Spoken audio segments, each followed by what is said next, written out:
Hey crew, it's Pitt and I am back with some more Esoterica. Today we are diving back into the works of Mr. Manly Hall. This is the secret teachings of all ages, and this video is almost certainly going to step on some toes.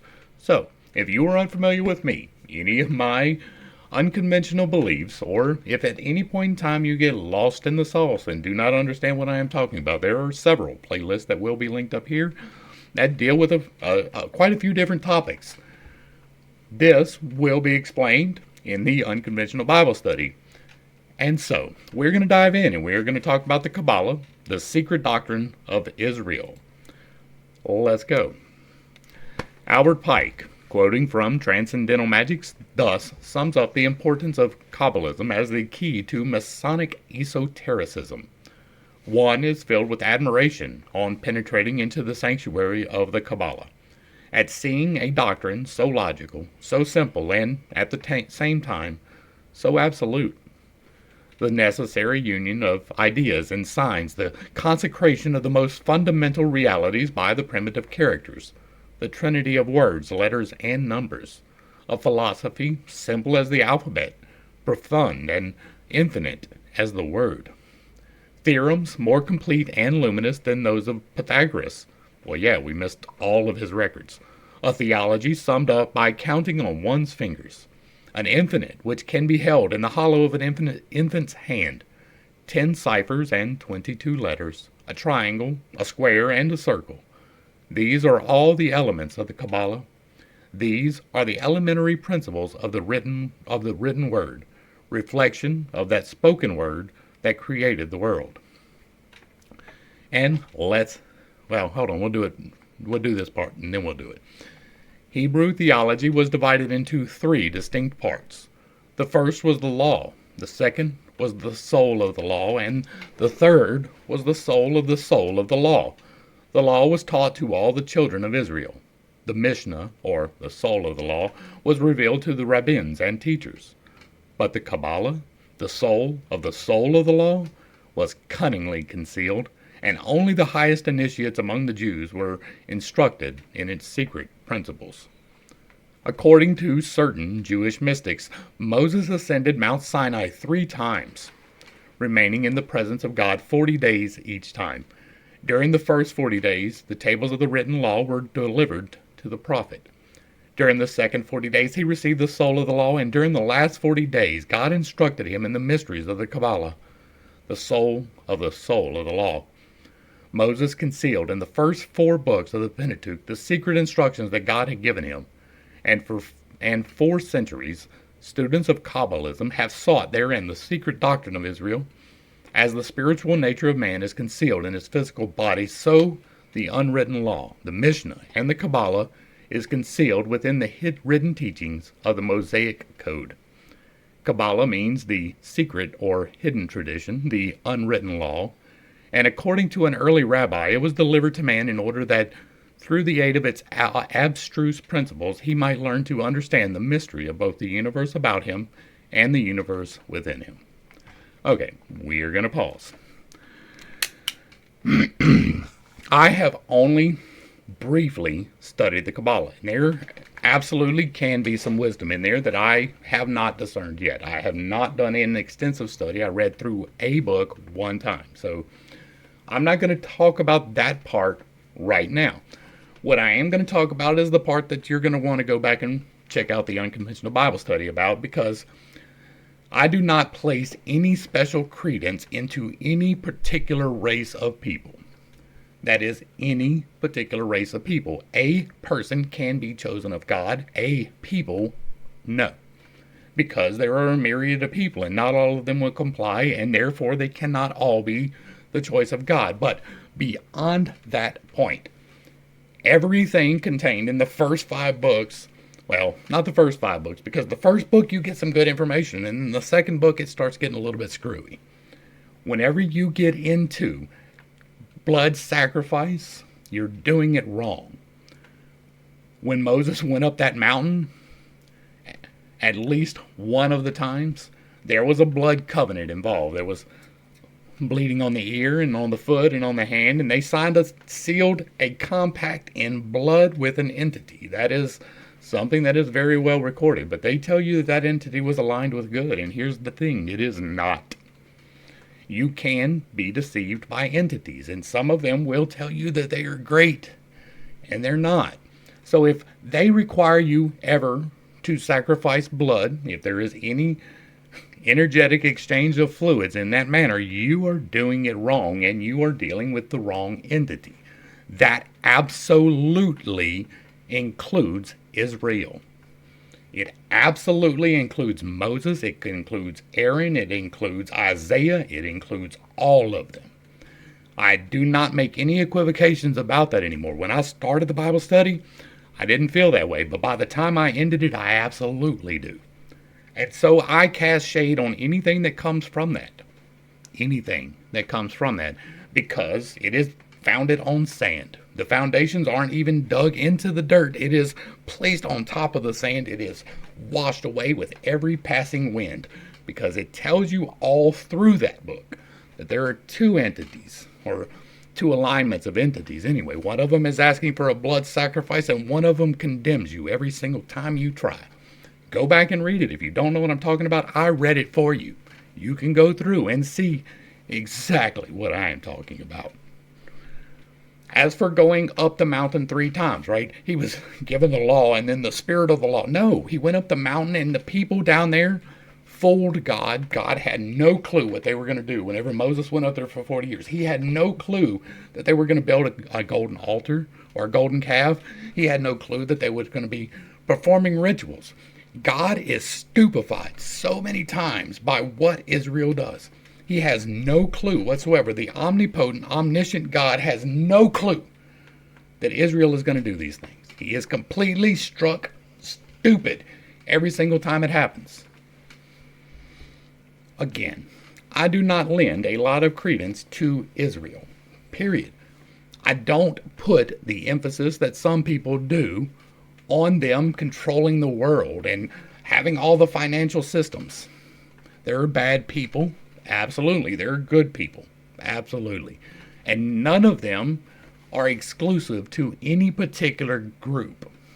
If you are making any decisions based upon a certain group, you are an ist, right? If you're making it based upon melanin, you're a racist.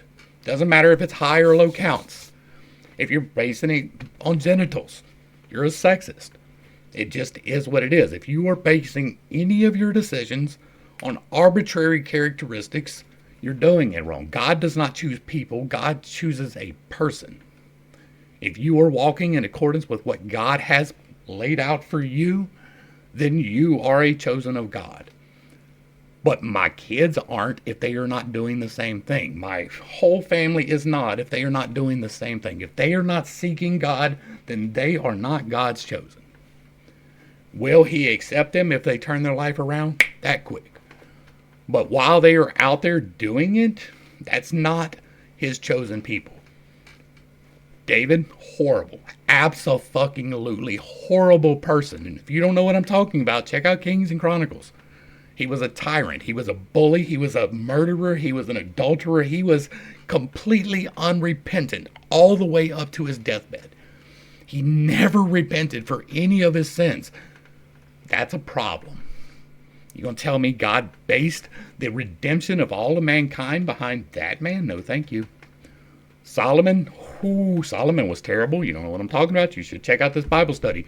And so we're going to do this, and I'm going to try to not be antagonistic. But fundamentally, the Jewish religion is wrong. And it's not against them. It's just factually incorrect. I have an extensive playlist where I talk about how I came to these decisions and how I came to these conclusions. And you don't have to like it. You don't have to be here. That's cool. I know that this one's going to step on toes. I don't care.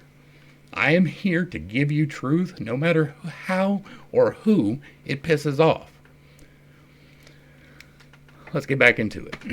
I am going to study Kabbalism, because it is possible that even though the religion is wrong, that they have information that I can use.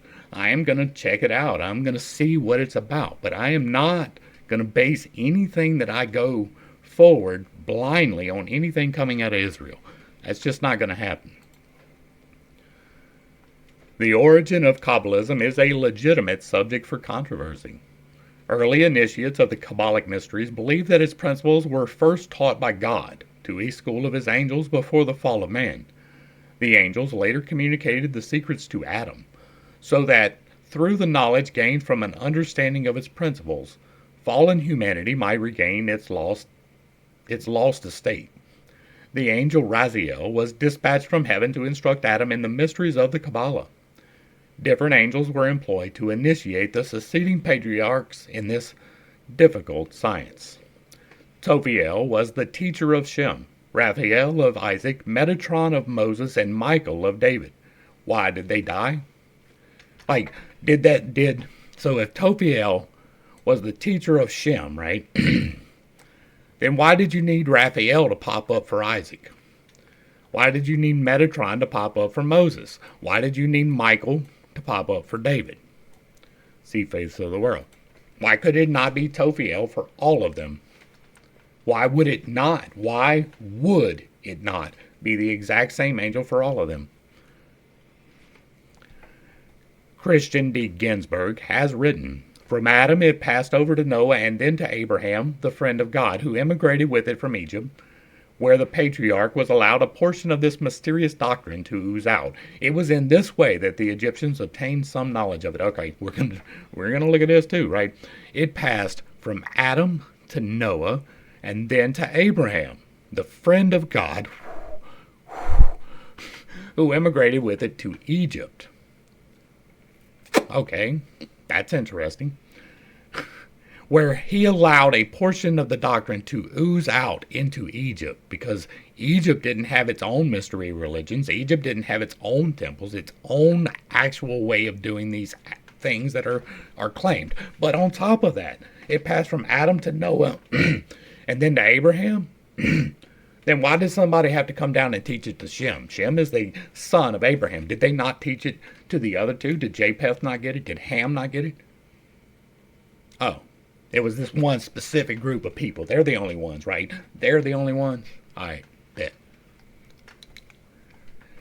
It was in this way that the Egyptians obtained some knowledge of it, and the other Eastern nations could introduce it into their philosophical systems. It is, if there was a transfer of knowledge, it absolutely went in the other direction. 100%. Like at the point of time when Egypt was doing their mysteries, there was not even a nation of Israel. Not only that, but the bloodline was not even established. There were people doing things in Egypt prior to the flood. They weren't Shemites. They weren't from Japheth. They weren't from Ham. They were Egyptians. They were separate. They were different. There were people doing it in Midian. There were people doing it in Babylon. There were people doing it in the Far East. There were people doing these things everywhere. It may not have been your specific system, but it doesn't have to be the specific system. The specific system really doesn't matter. It is the directing of the energetic flows of the subtle field that makes the difference. And if you're not doing that, then you're not doing it right. If you're taking medicines to unlock the doors, you're doing it wrong. It just is what it is. I watched a video last night with this guy spitting some of the most dangerous shit I've ever seen. Talking about how the Toltecs keep an altered state of mind by switching from one hallucinogenic to another hallucinogenic back to the first one so that it's more effective over days. That is fucking dangerous. Don't do that shit. If you have to unlock the door with a chemical, you don't need the door unlocked. Period, the end. You can unlock them doors with no intervention from any chemical substance whatsoever. And if you have to use the fucking chemical, you're doing it wrong. Moses, who was learned in all the wisdom of Egypt, was first initiated into it in the land of his birth, but became the most proficient in it during his wanderings in the wilderness, when he not only devoted to it the leisure hours of the whole 40 years, but received lessons in it from one of the angels. Moses also initiated the 70 elders into the secrets of this doctrine. and they again transmitted them from hand to hand. Of all who form the unbroken line of tradition, David and Solomon were most initiated into the Kabbala, which lets you know straight off of the top that it is probably aligned in the wrong direction. If you don't know what I'm talking about, again, reference the Bible playlist. I don't say that just so that you watch it. I will get a penny or two from your watching the entirety of any one of these videos. It is not some financial gain that I am after. I am after giving you the truth. And David and Solomon are nobody to imitate.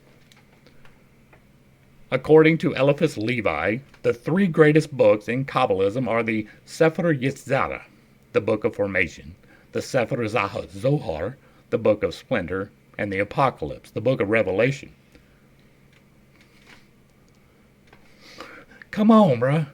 The three greatest books of Kabbalism, the Israelite, Hebrew, Jewish tradition, includes one of the New Testament.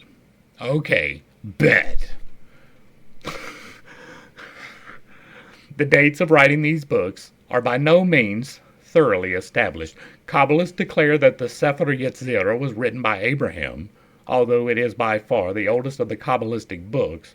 It was probably from the pen of the Rabbi Akiba, A.D. 120, which was 120 years after Jesus. In case you don't know what the A.D. means in that particular little section right there, it means Anno Domini, the year of our Lord. It is 120 years after the birth of Jesus. That's a problem. The Sefer HaZohar, presumably, was written by Simeon ben Jokai, a disciple of Akiba. Rabbi Simeon was sentenced to death about A.D. 161 by Lucius Verus, co-regent of the Emperor Mark Aurelius Antonius. He escaped with his son and, hiding in a cave, transcribed the manuscript of the Zohar with the assistance of Elias, who appeared to them at intervals. Simeon was 12 years in the cave, during which time he evolved the complicated symbolism of the greater face and the lesser face. While discoursing with disciples, Rabbi Simeon expired, and the lamp of Israel was extinguished. His death and burial were accompanied by many supernatural phenomena. The legend goes on to relate that the secret doctrines of Kabbalism have been in existence since the beginning of the world, but that Rabbi Simeon was the first man permitted to reduce them to writing. 1,200 years later, the books which he had compiled were discovered and published for the benefit of humanity by Moses de Leon. The probability is that Moses de Leon himself compiled the Zohar about A.D. 1305, drawing his material from the unwritten secrets of earlier Jewish mystics. The Apocalypse, accredited to St. John the Divine, is also of uncertain date, and the identity of its author has never been satisfactorily proved. St. John the Divine. That's the first time I've heard that appellation, and that is wild. Thou shalt have no other gods before me. There is only one divinity. Because of the brevity and because it is the key to Kabbalistic thought, the Sefer Yetzirah is reproduced in full in this chapter. So far as is known, the Sefer HaZohar has never been completely translated into English, but can be obtained in French. S.L. McGregor Mathers translated 3 books of Zohar into English. The Zohar contains a vast number of philosophical tenets, and a paraphrase of its salient points is embodied in this work. We're going to go back here and look. This is the 72 Names of God. From Kircher's Oedipus Egypticus. This rare cut shows the name of God in 72 languages, inscribed upon the petals of a symbolic sunflower. Above the circle are the 72 powers of God according to the Hebrew Kabbala. Below 2 trees, that on the left bearing the symbols of the planets, and on the right the signs of the zodiac and the names of the tribes of Israel. The esoteric doctrines of the Kabbala are in alignment with the secret teachings of all the schools of philosophy, but the method by which its secrets are revealed to the wise and concealed from the ignorant is most unusual.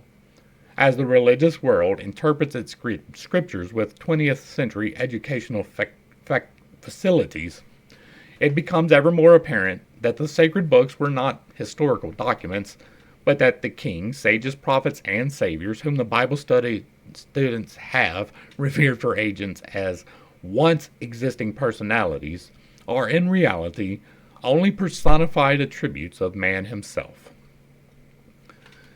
Few realize the influence exerted by Kabbalism over medieval thought, both Christian and Jewish.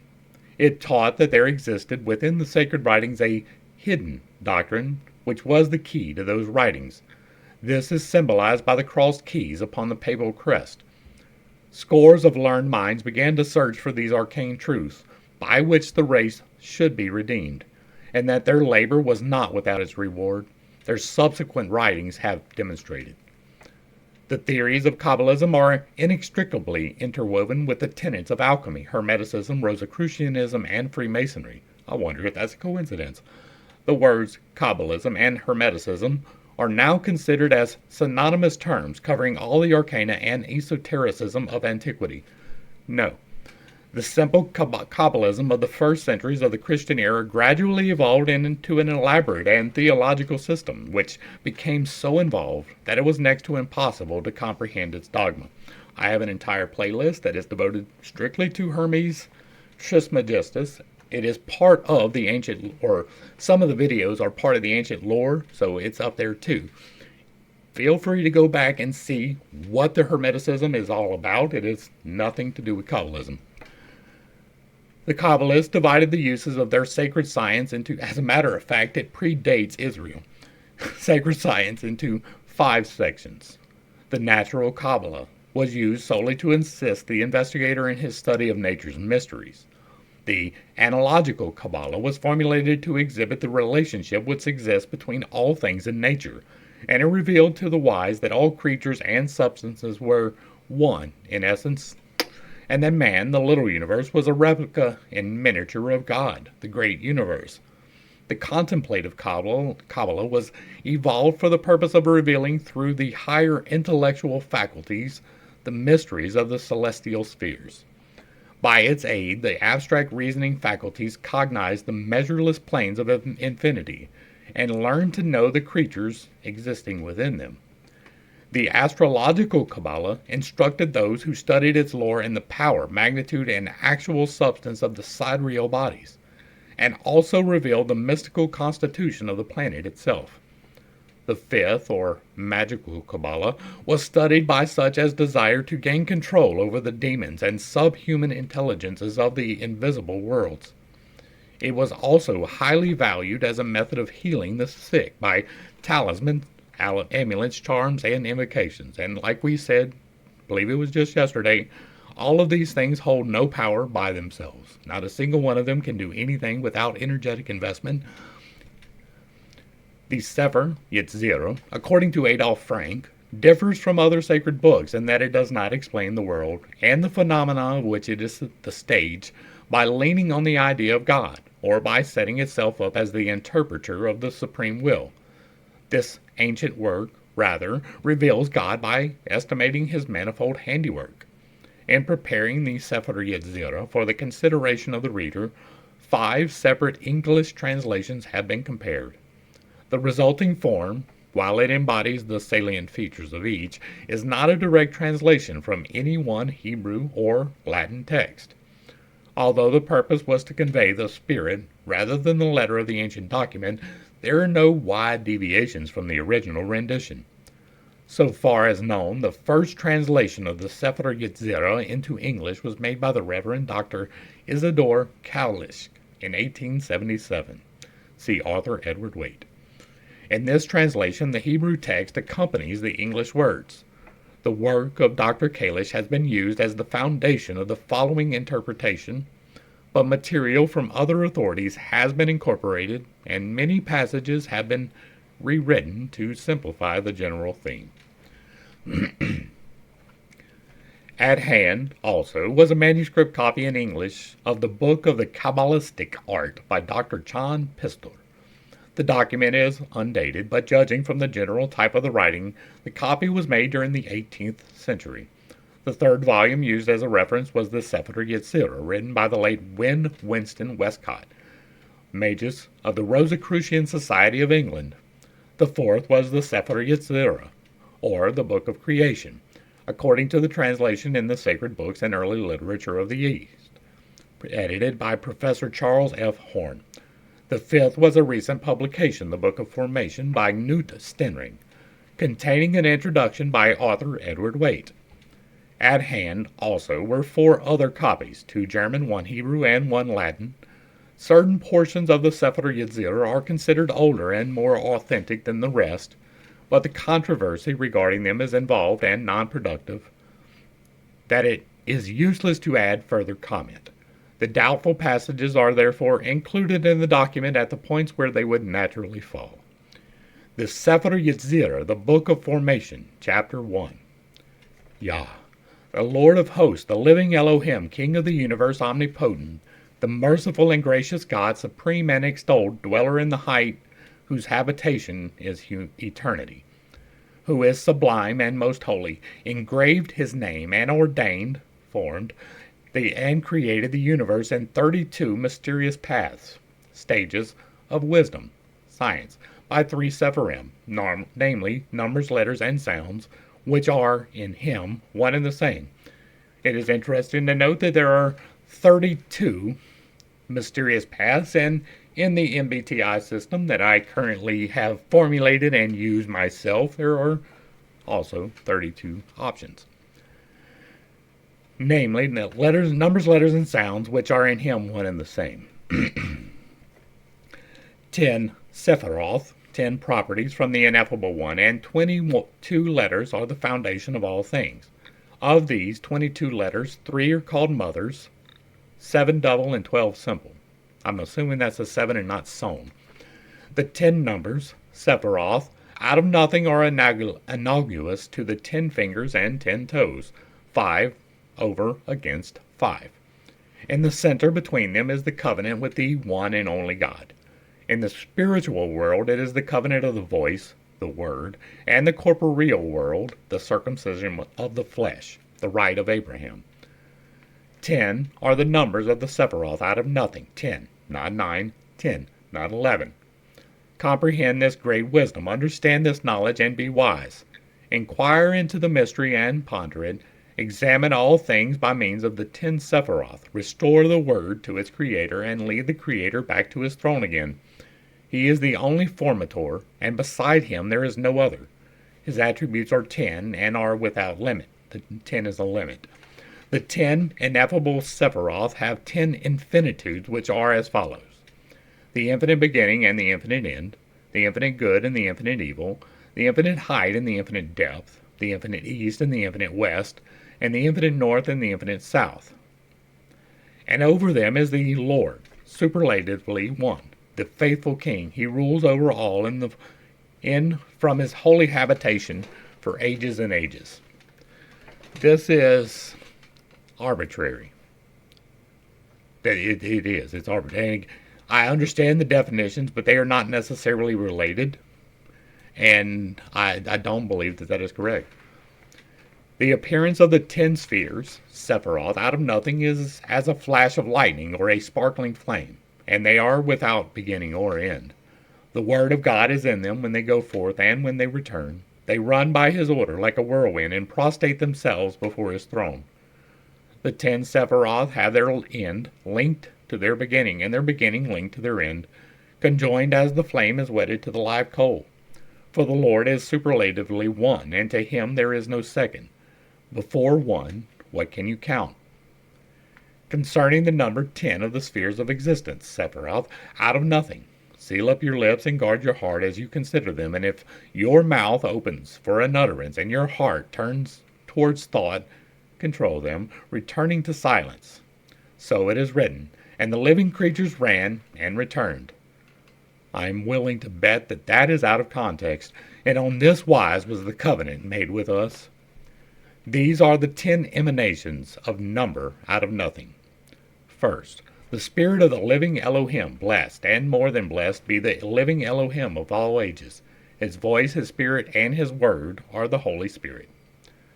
Second, he produced air from the spirit and in the air. He formed and established 22 sounds, the letters. Well, we have more than that now. 3 of them were fundamental, or mothers, 7 were double, and 12 were simple, single. But the spirit is the first one, and above all. Primordial water he extracted from the air. He formed therein 22 letters, and established them out of mud and loam, making them like a border, putting them up like a wall, and surrounding them as with a rampart. He poured snow upon them, and it became earth, as it reads. He said to the snow, Be thou earth. Oh my God. That is definitely taking it out of context. Fourth, fire, ether. He drew forth from the water. He engraved and established by it the throne of glory. He fashioned the seraphim, the ophanim, and the holy living creatures, cherubim, as his ministering angels. And with of these 3 he formed his habitation. As it reads, who made his angel spirits, his ministers a flaming fire. The Tetragrammaton. By arranging the 4 letters of the great name in the form of the Pythagorean tetrasis, the 72 powers of the great name or God are manifested. The key to the problem is as follows. I'm not going to attempt to read this, but the great name of God is apparently 72. If you have to do complicated math, you are probably doing it wrong. That's my constant.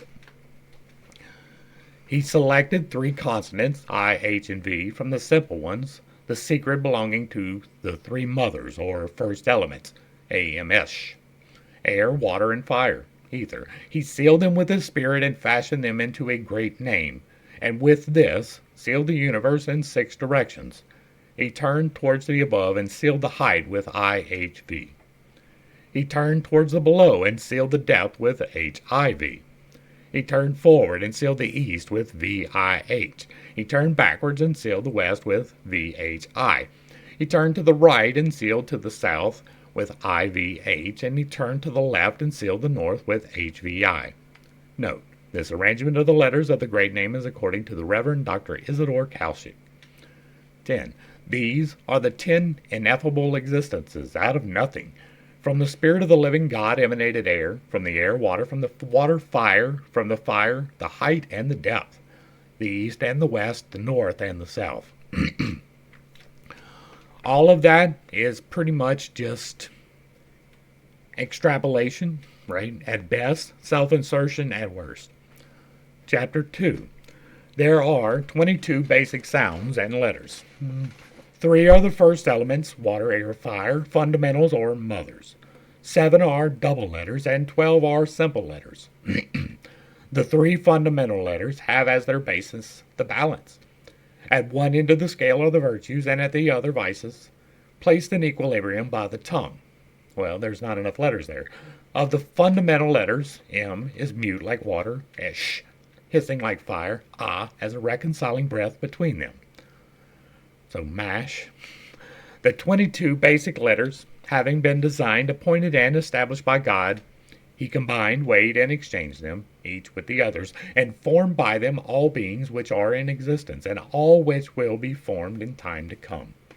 He established 22 basic letters, formed by the voice and impressed upon the air by the breath.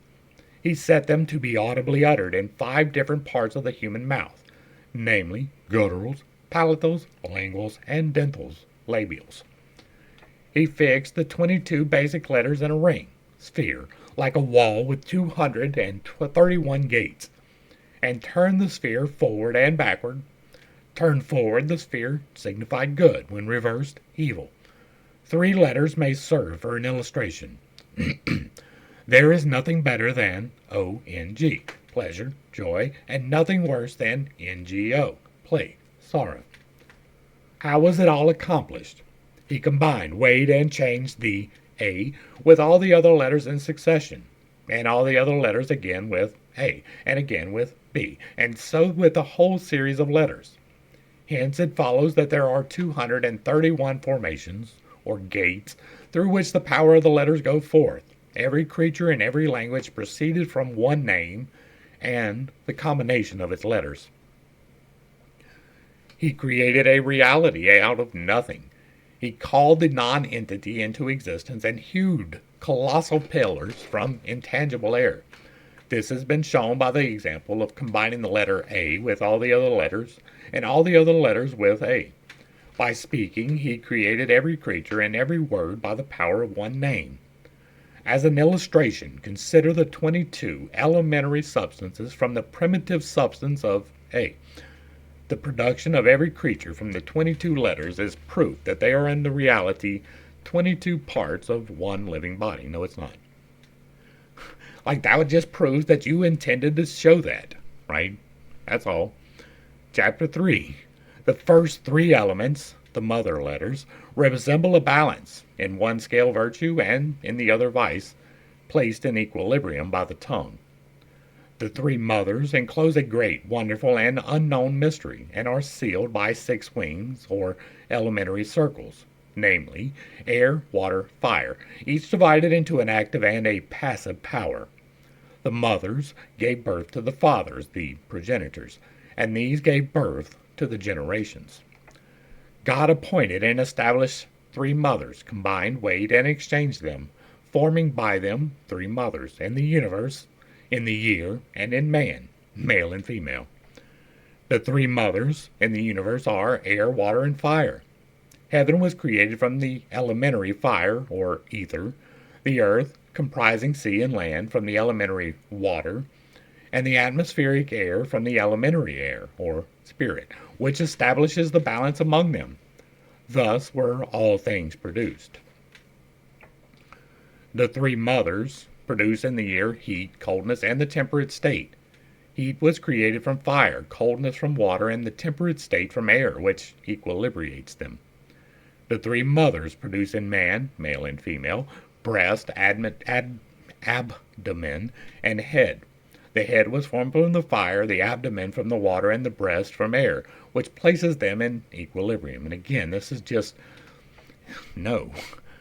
God let the letter A predominate in one way you could look at this, but it's not air. It would be earth, right? Fire is the spirit and water is the soul, but earth is the body, not air. So automatically from the top, it is incorrect. Man was formed from earth. There is no earth mentioned in this at all. Like, even if you go back to Genesis, he picked up clay and modeled man from the clay. Where's the clay? God let the letter A predominate in primordial air, crowned it, combined it with the other 2, and sealed the air in the universe, the temperate state in the year, and the breast in man, male and female.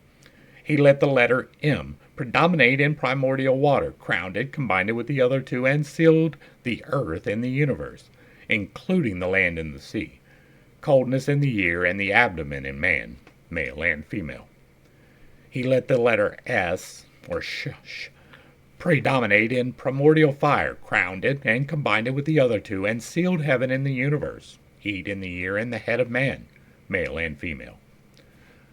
Chapter 4.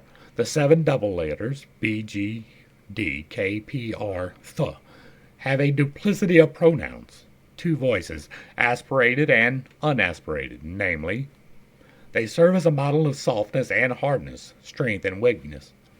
The 7 double letters symbolize wisdom, riches, fertility, life, power, peace, and grace. The 7 double letters also signify the antithesis to which human life is exposed. The opposite of wisdom is foolishness, of riches, poverty, of fertility, sterility, of life, death, of power, servitude, of peace, war, and of beauty, deformity. Now, these can be overlaid in large part with the virtues and vices, which is also a video that I have, the 7 facets of God. You can go back and look at that, but these can be overlaid with that. And so this is almost correct. The 7 double letters point out the 6 dimensions, height, depth, east, west, north, south, and the holy temple in the center, which sustains them all. The double letters are 7 and not 6. They are 7 and not 8. Reflect upon this fact, search into it, and reveal its hidden mystery, and place the Creator on his throne again. 7 is not the completion number, it is 8.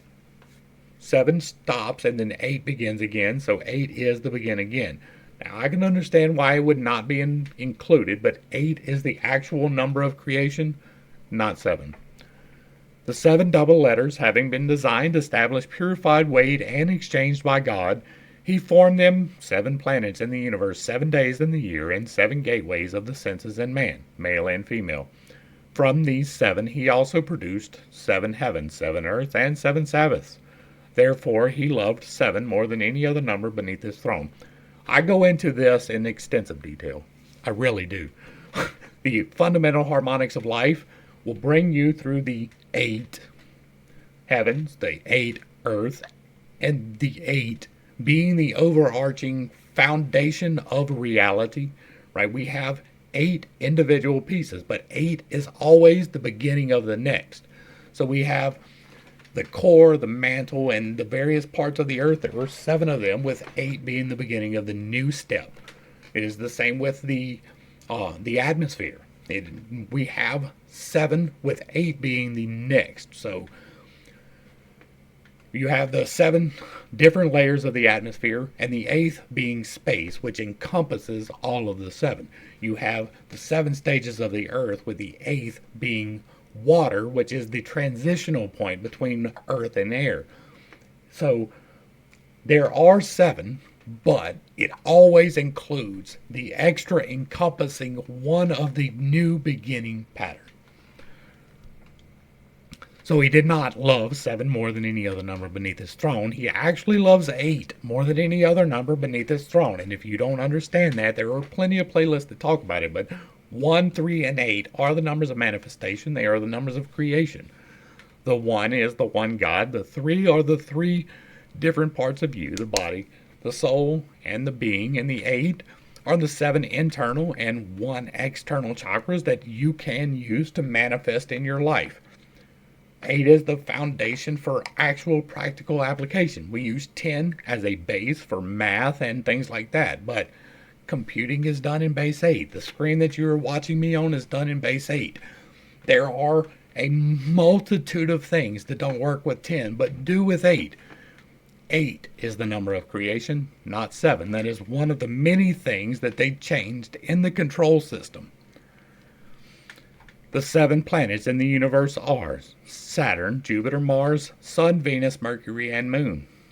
There you go. The 7 days in the year are the 7 days of the week. Possibly the 7 creative days are meant. The 7 gateways in man, male and female, are 2 eyes, 2 ears, 2 nostrils, and the mouth. Note: Newt Stenring differs from other authorities in his arrangement of the planets and days of the week in the following 7 stanzas. Kircher has still a different order. Reverend Dr. Isidore Causick, William Wynne Westcott, and the sacred books and early literature of the East adopt the following arrangement. We're going to look at this first. This is the Hebrew letters according to the Sefer Yetzirah. In the central triangle are the 3 mother letters from which come forth the 7 double letters, the planets and the heavens. Surrounding the black star are the signs of the zodiac, symbolized by the 12 simple letters. In the midst of this star is the indivisible, invisible throne of the most ancient of the ancients, the supreme, definitionless creator. First, he caused the letter B to predominate in wisdom, crowned it, combined it with the others, and formed by them the moon in the universe, the first day in the year, and the right eye in man. He caused the letter G to predominate in riches, crowned it, combined each with the others, and formed by them Mars in the universe, the second day in the year, and the right ear in man, male and female. Third, he caused the letter D to predominate in fertility, crowned it, combined it with the others, and formed by them the sun in the universe, the third day of the year, and the right nostril in man. So the sun is infertility? That's wild. He caused the letter K to predominate in life, crowned it, combined with each of the others, and formed by them Venus in the universe, the fourth day in the year, and the left eye in man, male and female. He caused the letter P to predominate in power, crowned it, combined each with the others, and formed by them Mercury in the universe, the fifth day in the year, and the left ear in man, male and female. He caused the letter R to predominate in peace, crowned it, combined each with the others, and formed by them Saturn in the universe, the sixth day of the year, and the left nostril in man, male and female.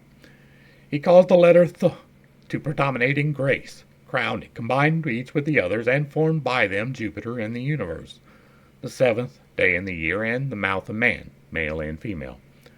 With these 7 double letters, he also designed 7 earths, 7 heavens, 7 continents, 7 seas, 7 rivers, 7 deserts, 7 days, 7 weeks. There's only 7 rivers? Wow. There's only 7 deserts? Wow. There's only 7 seas? Wow. From Passover to Pentecost. In the midst of them, his holy palace, there is a cycle of 7 years, and the 7th is the release year. And after 7 release years is the Jubilee. For this reason, God loves the number 7 more than any other thing under the heavens.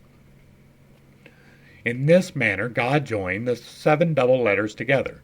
2 stones build 2 houses, 3 stones build 6 houses, 4 stones build 24 houses, 5 stones build 120 houses, 6 stones build 720 houses, 74 stones build 5,040 houses. Make a beginning according to this arrangement, and reckon further than the mouth can express or the ear can hear. Chapter 5. The 12 simple letters H, V, Z, Ch, T, I, L, N, S, O, Z, and Q symbolize the 12 fundamental properties: speech, thought, movement, sight, hearing, word, coition, smell, sleep, anger, taste, or swallowing, and mirth. The simple letters correspond to 12 directions: east, height; northeast, depth; south, height; southeast, south depth; west, height; southwest, west depth; north, height; northwest, north depth. They diverge to all eternity and are the arms of the universe. The simple letters, having been designed, established, weighed, and exchanged by God, he produced by them 12 zodiacal signs in the universe, 12 months in the year, and 12 chief organs in human body, male and female. The signs of the zodiac are Aries, Taurus, Gemini, Cancer, Leo, Virgo, Libra, Scorpio, Sagittarius, Capricorn, Aquarius, and Pisces. The months of the year are Nisan, Lyre, Sivan, Tammuz, Ab, Elul, Tisri, Marchisavan, Kislev, Tebet, Sabat, and Adar. It is important to note that those are not the zodiac according to the Israelis. The organs of the human body are 2 hands, 2 feet, 2 kidneys, gall, small intestine, liver, esophagus, stomach, and spleen. Note. Okay, no, that doesn't fix that. There's no heart. There's no lungs. There's...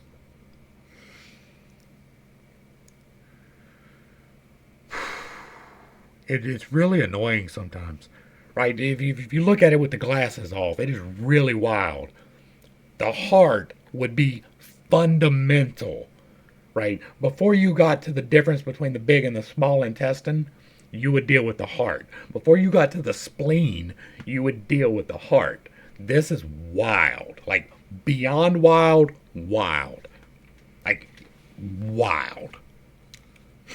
Note, in the following 12 stanzas, Newt's turning again differs, this time as to the arrangement of properties. First, God caused the letter H to predominate in speech, crowned it, combined it with the others, and fashioned by them Aries, the ram in the universe, the month Nisan in the year, and the right foot of the human body, male and female. He caused the letter V to predominate in thought, crowned it, combined it with the others, and fashioned by them Taurus, the bull in the universe, and the month Lyre in the year, and the right kidney of the human body, male and female. He caused the letter Z to predominate in movement, crowned it, combined it with the others, and fashioned by them Gemini, the twins, in the universe, and the month Sivan in the year, and the left foot of the human body, male and female. He caused the letter Ch to predominate in sight, crowned it, combined it with the others, and fashioned them by them Cancer, the crab in the universe, the month Tammuz in the year, and the right hand of the human body, male and female. He caused the letter T to predominate in hearing, crowned it, combined it with the others, and fashioned by them Leo, the lion, in the universe, the month Ab in the year, and the left kidney of the human body, male and female.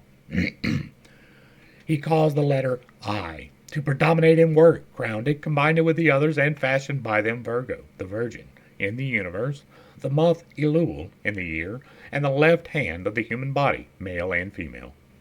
He caused the letter L to predominate in coition, crowned it, combined it with the others, and fashioned by them Libra, the balance, in the universe, the month Tisri in the year, and the gall of the human body, male and female. He caused the letter N to predominate in smell, crowned it, combined it with the others, and fashioned by them Scorpio, the scorpion, in the universe, the month Marchishivan in the year, and the small intestine in the human body, male and female. He caused the letter S to predominate in sleep, crowned it, combined it with the others, and fashioned by them Sagittarius, the archer, in the universe, the month Kislev in the year, and the stomach in the human body, male and female. He caused the letter O to predominate in anger, crowned it, combined it with the others, and fashioned by them Capricorn, the goat, in the universe, the month Tebet in the year, and the liver in the human body, male and female.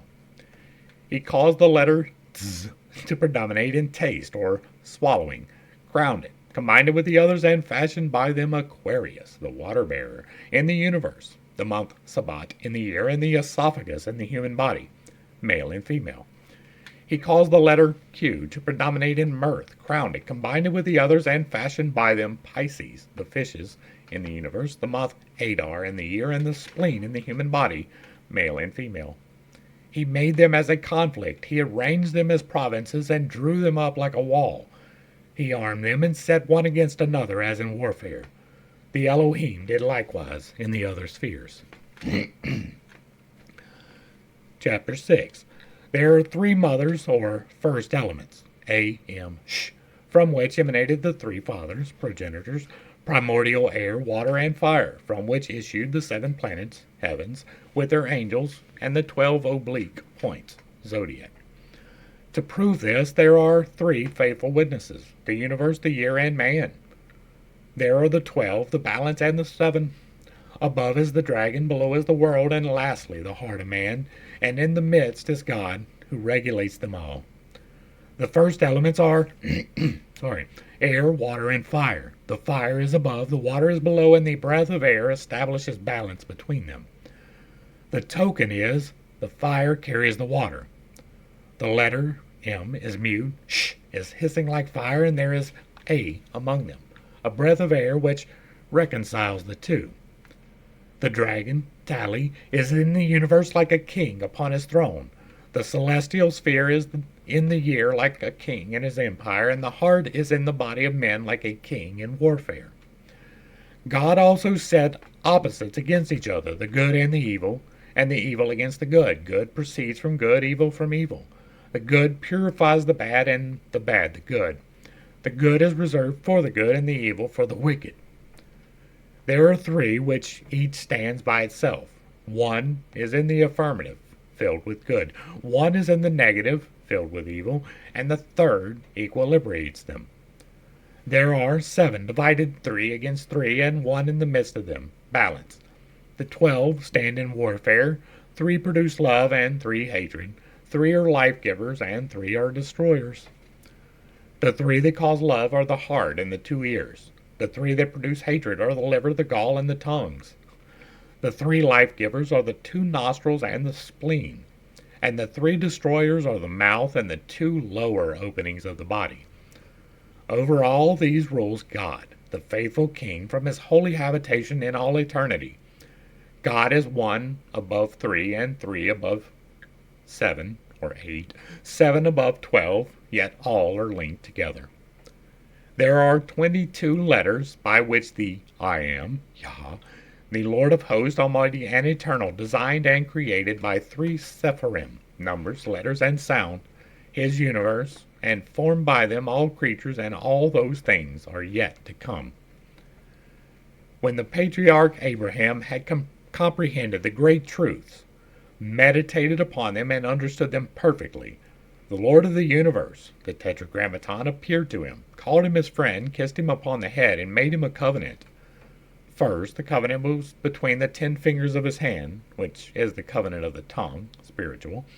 Second, the covenant between the 10 toes of his feet, which is the covenant of circumcision, material. And God said of him, before Abraham bound the spirit of the 22 letters, the Torah, upon his tongue, and God disclosed to him their secrets.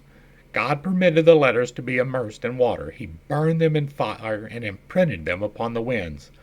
He distributed them among the 7 planets and gave them to the 12 zodiacal signs. Now, the next video is going to be the fundamentals of Kabbalistic cosmology. And we're going to go ahead and wrap this up, but I'm going to be honest with you. I do not find a whole lot of value in this particular section. Not only was it not correct, but it was not complete, and it had there was not a whole lot of explanation in this, right? It was a couple of terms and assumptions that these are the definitions and this was how God did it. Like the linking of the letters and learning the different things about people, I can understand that, but I do not by any means hold that God made this letter for the right nostril and this letter for the left nostril. That is fucking dumb. It really is. I'm sorry if that offends you. I'm not trying to. It's never my intention to offend people, but there's not a whole lot of value in this so far. There are absolutely fundamental creative principles that are underlying everything, and if they are true for one thing, they will be true for many things. That is an absolute truth. Eight is a fundamental number of creation. It allows things to happen that could not happen otherwise. You cannot do computing in base 10. It doesn't work. It only works in base 8. It doesn't work in base 7. 1, 3, and 8 are extremely important. They are. You need to know them and why they're important. 1 is the God. It is all is one. 3 is the Trinity. It is the body, the soul, and the becoming. We talk about those all the time. And it is the 8 human chakras which you have access to. There are 7 internal ones, and there is 1 external one. Those are all one unit, right? They are separate, but they all affect each other in various ways. They all interplay with each other. When you walk into a room and you get a gut feeling, right? If it's a positive one and it just like you look and you see someone attractive, right? You get the gut feeling and it's towards the top. It's the interaction between your gut and your heart. But if you walk into a room and there's somebody there that you're like, something is wrong with them, that is the gut and the sacral interacting. You can feel the difference once you know the difference. It's higher in the chest or lower in the stomach. You can learn to read these things. They are things that are reproducible. I talk about them because I have experienced them, but you can do that too. 8 is the important number. I would not be surprised. Like, I haven't sat down and done the math, but you could probably divide the year into 8 easier than you can 7. Hopefully I brought a little bit of enlightenment, not too much confusion, a bit of levity, and maybe not too much offense to a series of somewhat complicated topics. I did not find a lot of value in this at all. I have disagreed where I felt like I needed to disagree, and if you feel like you need more of an explanation and it is not something that you want to go through, like I have a playlist and it is long. Like, I understand that there are a lot of videos there, but I have summed it up here. In large part, there is no chosen people. There can be a chosen person. Like, it could have been Moses, but it wasn't the whole tribes. It just wasn't. That doesn't work. The number 8 is much more important than 7. It just is. It's a reality. It is a physical fact. Man arbitrarily dated the days. You can attribute it to the book, but somebody wrote the book and they attributed it there. We talk about that a lot in these playlists. If you like what I'm doing here, let me know down below. Give me a like, share, and a sub. Throw me a comment if you agree or disagree. If it remains respectful, it gets to remain up. And if you really like what I'm doing over here, hit me with that super thanks, because I am not a communist. To the crew, thanks for hanging out. I appreciate every single minute that you are here with me, and I am praying for you every single day. Until next time, I love you. God loves you. You are perfect, whole, and complete, just the way that you are. And this has been Pitt's Take. Peace.